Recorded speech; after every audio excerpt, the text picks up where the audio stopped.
अस्सलाम वालेकुम स्टूडेंट्स।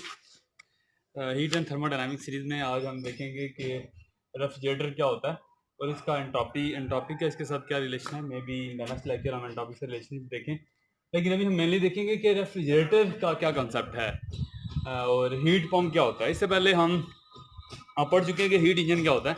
आपने फोर स्ट्रोक इंजन भी पढ़ा, कार्नेट इंजन भी देखा कि कोई हीट इंजन अगर रिवर्सिबल हो तो आप उसे कार्नेट इंजन कहते हैं। बेसिकली उसका कंसेप्ट ये है कि वो रिवर्सिबल होता है और उसमें लॉस कम से कम होता है। एक हीट इंजन में अगर जल्दी बता दूं तो तब हमारे पास एक हीट का फ्लो होता है हमेशा high temperature reservoir to low temperature reservoir, और दरमियान हमारे पास कोई भी वर्किंग सब्सटेंस होता है जिसके अमल के नतीजे में हमें कोई ना कोई वर्क मिलता है। ये मैकेनिकल वर्क हो सकता है, किस तरह से भी हम इसे इस्तेमाल कर सकते हैं। इसी को अगर हम उल्ट किए करें कि हीट का फ्लो हम लो से हाई की तरफ कर दें, क्योंकि low temperature reservoir to high temperature reservoir तो हीट का फ्लो कराना पॉसिबल नहीं है। तो इसका मतलब ये काम करवाने के लिए हमें वर्क खुद से सप्लाई करना पड़ेगा। तो इसी हीट इंजन को हम रेफ्रिजरेटर कह देंगे। तो एक रेफ्रिजरेटर एक हीट इंजन ही होता है, उसकी डायरेक्शन रिवर्स होती है। ठीक है, तो अगर मैं स्पेसिफिकली डिस्कस करूं, एक रेफ्रिजरेटर के अंदर हमारे पास एक लो टेम्परेचर रिजर्वायर होता है। अगर हमारे घर के रेफ्रिजरेटर की बात की जाए तो ये फ्रिज का कैबिन है। ठीक है, इसके अंदर आपने ये कोई भी सब्सटेंस रखा हुआ है, गर्म सब्सटेंस जिसको आपने टेम्परेचर कम करना है। ठीक है, और ये रेफ्रिजरेटर का जो वर्किंग सब्सटेंस है, जो उसके नीचे जो मशीन लगी होती है, वो क्या करता है, इसके अंदर से हीट को एक्सट्रैक्ट करता है। ठीक है, ये वो सब्सटेंस बाहर टेम्परेचर ज्यादा भी हो तो ये उससे हीट एक्सट्रैक्ट करता है और इस हीट को खींच के बाहर एनवायरनमेंट की तरफ फेंक देता है।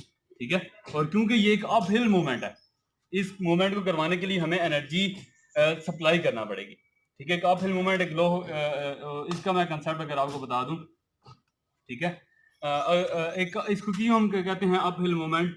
अगर हमारे पास ये हीट इंजन है और ये रेफ्रिजरेटर है, तो हीट इंजन जो होता है, सॉरी रेफ्रिजरेटर, रेफ्रिजरेटर की अप हिल मूवमेंट होती है, क्योंकि हीट का flow from low temperature reservoir to high temperature reservoir करवाना पड़ता है और इसमें हमें वर्क देना पड़ता है। यानी कि हम आप अगर कभी माउंटेन पे भागें तो आपको अंदाजा होगा कि आपको ज्यादा एनर्जी लगानी पड़ती है, लेकिन अगर आप वहां से नीचे आ रहे हो, ठीक है, हाई से लो टेम्परेचर की तरफ आ रहे हो, तो ये एक हीट इंजन का कंसेप्ट है कि हीट में कि एनर्जी हाई से लो की तरफ आ रही है और इसमें हमें एक्चुअली एनर्जी मिलती है। यानी कि अगर आप गाड़ी के ऊपर बैठ लें, गाड़ी को यहाँ से तो आप इंजन बंद भी कर दें, वो खुद बहुत जल्दी आएगी और आपको फ्री में मैकेनिकल वर्क मिलेगा। तो इसलिए हम इसको अप हिल मोमेंट भी कहते हैं। So this is just an illustration for understanding. इसके मैथमेटिक्स देखे जाए तो इसके लिए हम ये इक्वेशन लिख सकते हैं किस तरह से, बिकॉज फॉर अ रेफ्रिजरेटर, ठीक है, एक हीट का फ्लो करवाएं, ये क्यू एच हासिल करने के लिए हमें क्यू एल को ये डब्ल्यू देना पड़ता है। तो W plus Q L this is equal to Q H. ठीक है, तो क्लियर होगा कंसेप्ट एक रेफ्रिजरेटर का कि एक रेफ्रिजरेटर के अंदर सिंपली हीट का फ्लो होगा from low temperature reservoir to high temperature reservoir, since this is an up hill moment, क्योंकि हीट का फ्लो तो नेचुरली हाई से लो की तरफ होता है, ये लो से हाई की तरफ है। तो इस सूरत में एक एंट्रोपी का इंक्रीज भी हो रहा है एंड सेकेंडली हमारे पास हमें वर्क खुद से ऐड करना पड़ रहा है। तो हम कूलिंग हासिल करते हैं खुद से एनर्जी इनपुट करके। तो कूलिंग जितना ज्यादा बिलो हम कूलिंग हासिल करेंगे उतना ज्यादा हमें खुद से एनर्जी देना पड़ेगी। यानी कि जितना ज्यादा हाई टेम्परेचर की तरफ हमें हीट फेंकना पड़ेगा उतना ज्यादा ही मुश्किल काम होगा, उतना ज्यादा हमें वर्क इनपुट करना पड़ेगा। ठीक है, तो this is general definition of एक रेफ्रिजरेटर काम कैसे करता है, इसका वर्किंग प्रिंसिपल क्या होता है, वो एक अलग डिस्कशन है, हम उसे भी कभी डिस्कस कर लेंगे। उसका एनर्जी वर्किंग प्रिंसिपल होता है हमारे पास वट एवर। सेकंड जो हमारे पास हम एक चीज़ हम इससे पहले कि इसकी एफिशिएंसी को हम कैसे मेजर करें, जैसे हीट इंजन की एफिशिएंसी हमने देखी थी, उसको हम ईटा से रिप्रेजेंट करते हैं, वो आउटपुट बाय इनपुट के बराबर होती है। तो एक जो रेफ्रिजरेटर होता है इसकी एफिशिएंसी को हम कापा से मेजर करते हैं। इसको देखने से पहले हम देख लेते हैं हीट पंप क्या होता है। हीट पंप रेफ्रिजरेटर को इकट्ठा इकट्ठा इस्तेमाल किया जाता है, क्योंकि इन दोनों में ही हीट का फ्लो एक हाई टेम्परेचर रिजर्वायर से लो टेम्परेचर रिजर्वायर की तरफ होता है। हीट पंप या एसी, एयर कंडीशनर हमारे पास, ठीक है, एयर कंडीशनर कैसे काम करता है कि आपके रूम से हीट को एक्सट्रैक्ट करके, ठीक है, एयर कंडीशनर जब अपोजिट डायरेक्शन में काम कर रहा होता है, ठीक है, जब रूम को गर्म कर रहा होता है हमारे पास, ठीक है, एक एयर कंडीशनर जब अपोजिट डायरेक्शन में काम करे, अब पता है एयर कंडीशनर रूम को ठंडा करने के लिए इस्तेमाल होते हैं, गर्म करने के लिए इस्तेमाल होते हैं। ठीक है ना, सर्दियों के अंदर एयर कंडीशनर चला के रूम को गर्म कर रहे होते हैं, तब वो हीट पंप के तौर पर बिहेव कर रहा होता है। मेरे से किस स्टूडेंट ने पूछा था कि सर वो कैसे, बाहर ऑलरेडी ठंडक है, ठीक है, तो वहां से हीट कैसे एक्सट्रैक्ट करके रूम के अंदर फेंक रहा होता है। ठीक है, उसका आंसर ये दिया था मैंने उसे कि इंटरनल एनर्जी को इस्तेमाल करते हुए वो हीट को रूम की तरफ फेंक रहा था। वेल, इससे पहले कि कंफ्यूज हो जाए मैं दोबारा से आता हूँ हीट पंप की तरफ। एक एयर कंडीशनर को जब आप रिवर्स डायरेक्शन में फ्लो करवाएं, रिवर्स डायरेक्शन में अमल करवाएं, तो वो एक हीट पंप के तौर पर अमल करता है। ये मैंने हमने इलस्ट्रेशन बनाई हुई है हीट पंप के रेफ्रिजरेटर की। देखो दोनों में ही वर्क इनपुट हमें करना पड़ रहा है, दोनों में ही लो टेम्परेचर रिजर्वायर से हाई टेम्परेचर रिजर्वायर की तरफ हीट फ्लो कर रही है। यहाँ पे लो टेम्परेचर रिजर्वायर रेफ्रिजरेटर के केस में रेफ्रिजरेटर का रूम है, कैबिन है जिसके अंदर कूलिंग कर रहे हो आप, और जो हाई टेम्परेचर रिजर्वायर है वो एनवायरमेंट है, ठीक है। और यहाँ पे जब हीट पंप के तौर पे एयर कंडीशनर काम कर रहा होता है तब हमारे पास जो लो टेम्परेचर रिजर्वायर होती है वो एनवायरमेंट होता है, क्योंकि एनवायरमेंट में ठंडक होती है, ठीक है। और जो हमारे पास हाई टेम्परेचर रिजर्वायर होती है वो रूम होता है, क्योंकि आपने आपने रूम आप रूम को गर्म कर रहे होते हो, तो वो लो टेम्परेचर रिजर्वायर से ही हीट को एक्सट्रैक्ट करके हाई टेम्परेचर रिजर्वायर रूम की तरफ भेज रहा होता है। अब वो जैसे मर्जी एक्सट्रैक्ट करे अपनी इलेक्ट्रिकल एनर्जी को कन्वर्ट करके, क्योंकि इंटरनल एनर्जी जो होती है वो हीट और वर्क दोनों से मिलकर बनती है, उस इलेक्ट्रिकल एनर्जी का यूनिट जॉल है, ठीक है, उसके ज़रिए वो हीट एनर्जी पैदा करके उस रूम को गर्म कर रहा होता है, ठीक है। तो दोनों में ही एक working principle flow diagram same है, दोनों को इकट्ठा इस्तेमाल किया जाता है, लेकिन इन दोनों में एक क्लियर डिफरेंस है, ठीक है। जब एफिशिएंसी की बात की जाए, एफिशिएंसी ये देख लें डिफरेंस कि यहाँ पे जो हाई टेम्परेचर रिजर्वायर है वो एनवायरनमेंट है, यहाँ पे हाई टेम्परेचर रिजर्वायर रूम है, क्योंकि आप इस रूम को गर्म करने की कोशिश कर रहे हैं, और दोनों में ही आप हिल मूवमेंट है, और दोनों को ही करवाने के लिए वर्क चाहिए। तो रेफ्रिजरेटर के अंदर की भी इलेक्ट्रिसिटी चाहिए, और एयर कंडीशन केस में भी आपको इलेक्ट्रिसिटी चाहिए डब्ल्यू की फॉर्म में, ठीक है।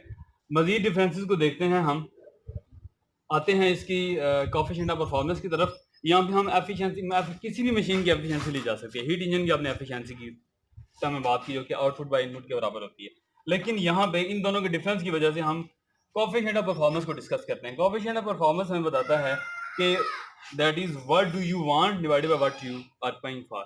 इन दोनों को डिवाइड करके आप उसकी परफॉर्मेंस को चेकआउट कर सकते हो, ठीक है। तो अगर रेफ्रिजरेटर की बात की जाए, ठीक है, तो आप करवा रहे होते हो क्यू एल की तरफ हीट का फ्लो, लो टेम्परेचर रिजर्वायर की तरफ, तो जितना ज़्यादा ये फ्लो होगा उतना ज़्यादा मीन आपको ये चाहिए ना, you are wanting more heat flow to the low temperature reservoir, so that is Q L by W, ठीक है। और इस केस में क्यू एच की तरफ आप फ्लो करवा रहे हो, ठीक है, तो इस केस में इसमें ये इंपॉर्टेंट होगा, तो इस केस में हमारे पास जो कोएफिशिएंट परफॉर्मेंस होगा वो क्यू एच बाई डब्ल्यू के बराबर होगा। ये डब्ल्यू का साइन नहीं है, इसको ऐसे कह लें, ये दोनों के फार्मूला है, ठीक है। तो यहाँ पे जो हीट यहाँ पे एब्जॉर्ब हो रही है वो इंपॉर्टेंट है क्यू एल बाई डब्ल्यू, यहाँ पे जो हीट यहाँ पे एक्सट्रैक्ट हो रही है, फेंकी जा रही है, वो इंपॉर्टेंट है, तो ये क्यू एच बाई डब्ल्यू, ठीक हो गया। तो इनके दरमियान एक रिलेशनशिप है कि जो कोएफिशिएंट ऑफ हीट परफॉर्मेंस है ना एसी का, हीट पंप का, वो इससे बड़ा होता है, यानी कि इसके अंदर 1 ऐड करें तो इसके बराबर होता है, तो इसका मतलब ये इससे बड़ा हुआ। ये कैसे बड़ा होता है? यही वजह है कि रूम को ठंडा करने के लिए फ्रिज नहीं आप इस्तेमाल करेंगे, आप एसी इस्तेमाल करेंगे। रेफ्रिजरेटर से भी आप कर सकते हैं, अगर आप रेफ्रिजरेटर का मुंह खोल के रूम में रख दें, पता नहीं दिन पूरे के बाद वहां पे भी ठंडक हो जाए, तो क्योंकि इसका कोएफिशिएंट ऑफ परफॉर्मेंस बड़ा होता है तो रूम को ठंडा करने के लिए आप इसको इस्तेमाल करते हैं। ये कैसे होता है इसका प्रूफ हम देख लेते हैं, क्योंकि ये इक्वेशन हमारे पास W plus Q L is equal to Q H, यानी कि Q L plus W equal to Q H, अगर W से डिवाइड कर दें, ठीक है, तो ये Q L by W plus 1 Q H by W, और क्यू एल बाई डब्ल्यू हमारे पास इसका रेफ्रिजरेटर का कोएफिशिएंट ऑफ परफॉर्मेंस है, और ये हीट पंप का कोएफिशिएंट ऑफ परफॉर्मेंस है, तो ये हमारे पास का रिलेशनशिप आ गया। ये फार्मूलाज में इस्तेमाल हो सकता है।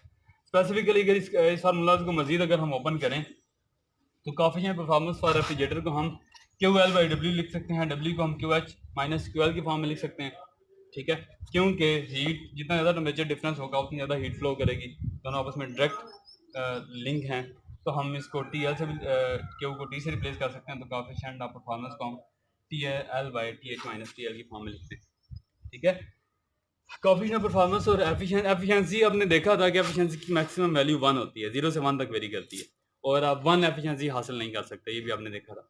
तो इसकी कोएफिशिएंट परफॉर्मेंस 1 से ज़्यादा हो सकता है, जैसे कि for room AC coefficient performance की वैल्यू 2.5 जॉल होती है बेसिकली, ठीक है, 2.5 जॉल, तो दैट मीन्स कि आपका जो एसी है, ठीक है, वो 1 जॉल इलेक्ट्रिकल एनर्जी को इस्तेमाल करके 2.5 जॉल एनर्जी को एक्सपेल करता है, so that is meaning of coefficient of performance for any C. एक और इंफॉर्मेशन जो हम देख सकते हैं कि जितना ये इस फार्मूला के अंदर अगर आप इस के आर को बढ़ाना चाहते हैं, ठीक है, अगर आप इस के आर को बढ़ाना चाहते हैं तो ये जितनी ये T H minus T L की वैल्यू कम होगी उतनी इसकी वैल्यू बढ़ेगी। एक नंबर को जितने छोटे नंबर से डिवाइड करते हैं उसका रिजल्ट उतना बड़ा होता है ना, ठीक है। T H minus T L के छोटा होने से क्या मुराद है, ये जितना नंबर छोटा होगा ना ये इससे डिवाइड होगा, ये वैल्यू इतनी बड़ी होगी। इसके छोटा होने से मुराद ये है कि रूम टेम्परेचर का डिफरेंस जितना कम होगा, जितना कम होगा, 10/2 हाँ, तो ये जितना नंबर छोटा होगा उतनी इसकी वैल्यू ज्यादा होगी, यानी कि इनका डिफरेंस जितना कम होगा उतनी इसकी वैल्यू ज्यादा होगी, ठीक है। तो ऐसे इलाके जहाँ पे T H minus T L यानी कि जहाँ पे डिफरेंस कम हो, ठीक है, वहाँ पे एसी की परफॉर्मेंस हमारे पास अच्छी होती है, ठीक है। So that's all about refrigerator and heat pump कि इनका इनका वर्किंग बेसिकली क्या होती है। जो इन डिटेल वर्किंग है वो हमने हीट पंप में डिस्कस किया है, तो यहाँ पे हमने सिंपली उसी अंडरस्टैंडिंग को लेके हमने आगे उसको फ्लो करवाया है, और हमने देखा है कि ये कंसेप्ट इंपॉर्टेंट है, इससे आप लोग कंफ्यूज हो सकते हैं हीट पंप और रेफ्रिजरेटर, इसको ध्यान से देख लीजिएगा। तो टिल नो अब हम यहाँ तक ही, आप इसको अंडरस्टैंड कर लें, बुक से रीड आउट कर लें। नेक्स्ट में हम देखेंगे कि क्या हम परफेक्ट रेफ्रिजरेटर बना सकते हैं, क्या ऐसा पॉसिबल है कि हम वर्क किए बगैर ही हीट को फ्लो करवा रहे हैं from low temperature reservoir to high temperature reservoir, क्या ये सेकंड लॉ की वायलेशन तो नहीं होगी, ठीक है। तो ये हम नेक्स्ट लेक्चर में देखेंगे। तो that's all for this lecture, see you in the next lecture, अल्लाह हाफिज़।